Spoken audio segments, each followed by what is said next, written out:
Good morning. How you doing? It's been a while. It's good to see you guys.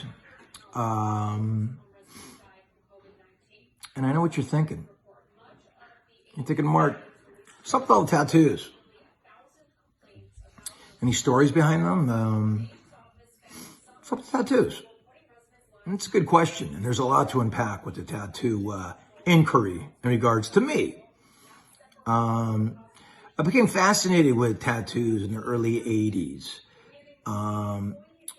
Some punkers started getting them. You'd see guys with like one or two, maybe members of Social Distortion or TSOL. I remember Ron Emery had a couple, and sort of Mike Roach. And, they were just a real statement in the 80s.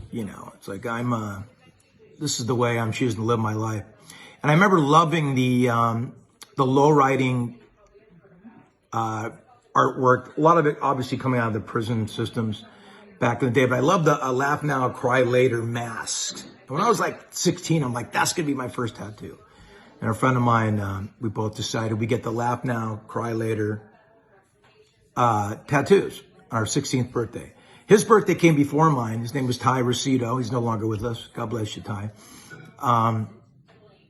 His birthday was before mine, and he got his first, and I wimped out and didn't get mine. So that was the end of our little two-man gang and the end of our friendship. But he got a cool tattoo, and I didn't get a tattoo until I think I got mine in 1990. 91 might have been my first tattoo.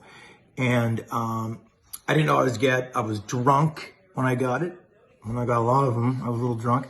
But I got I had this moment of inspiration. I'm seeing things so clearly now. This is the tattoo I want. So I took the top of a Mickey's 40 ounce. As you can see, there's a little label at the top, and I got the 3 shamrocks from the Mickey's 40 ounce on my hip. That was my first tattoo. And probably the beginning of tattoos that I don't want to say I regret, but maybe ones that weren't completely thought out and might have been spur of the moment due to the fact that they put bars right next to tattoo parlors for a reason, or vice versa. So then I spent like a long time just sort of getting like little ones here and there. I got a big tattoo on my back. And, when I was patient and ready and thought it out, you get a tattoo that you wanted. It kind of makes sense, right? When I was impulsive and wanted one at 1:45 a.m. and the shop was closing at 2, I'd get the Yosemite Sam on my shoulder or something like that. So I look at him now as kind of a yearbook, if you will, of things I've done, where I've been and where I was at. So I'm happy with them now. And especially because I've got some really good work done recently, in the past, let's say 10 years, 15 years, because I started connecting all the wreckage, if you will. There was tattoos that were just kind of, like I said, put on quickly and didn't really aesthetically look that pleasing, or weren't exactly what I would have gotten if I was, if I thought it out a little bit, and maybe it wasn't 3 sheets to the wind. But then I went to the people like, then I got some great pieces though back in the day from Mark Mahoney. Really grateful for some wonderful pieces. One for my buddy Lynn, who's no longer with us, Lynn from Snot, and so I did have moments of clarity where I really went to some amazing artists and got some great work. And then in early 2000s, Mr. Cartoon started doing my whole back, which was fantastic and really made it work. And it's just this beautiful, gigantic piece from Mr. Cartoon. And those of you who know Mr. Cartoon know he's just, it's an honor to receive his artwork.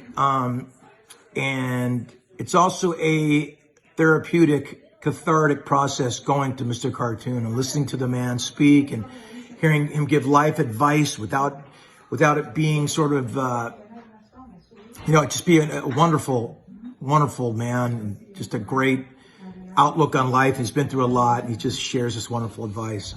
And then I recently started getting my arms sort of connected, sleeves as they call them, by a girl named Kat Tat down at Enigma Tattoo down here in Beverly Hills, who's been great. I kind of wanted to get a rose aesthetic, as you can see. Lots of roses cracking. One thing you never get sick of is roses. I kind of learned that in my tattoo experience. So I'm kind of connecting the wreckage of the past of tattoos I don't love and kind of trying to put one aesthetic together. And there's stuff on my my chest, and you're a Giants fan on there, Spider Lockhart. Shout out Spider. And then you get this question, which I was always funny to me. The funniest questions about tattoos is and still is to this day. Ew, what's that going to look like when you're 70?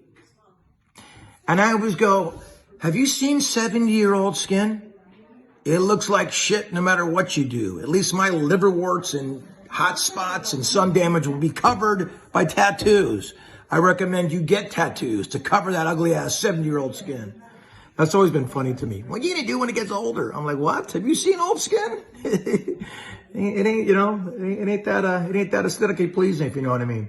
So, it's a quick trip. You know, I know we do these things quickly, the Robe chats, and I always try and bring you the really deep topics and the things that are going on that affect us all. So I thought I'd hit a heavy one today with the tattoo question. So that's it. Always a work in progress. You're never done, you know, as long as there's some skin left, dude. But yeah, a lot of these kids are going up on the face and stuff like that now. I think I'll leave that to the younger generation. Even though, God willing, I won't need another job. Yeah. It's probably not my thing. And my wife said she'd kill me anyway. All right, you guys, back to your regularly scheduled programming. Nice to see you again. Take care.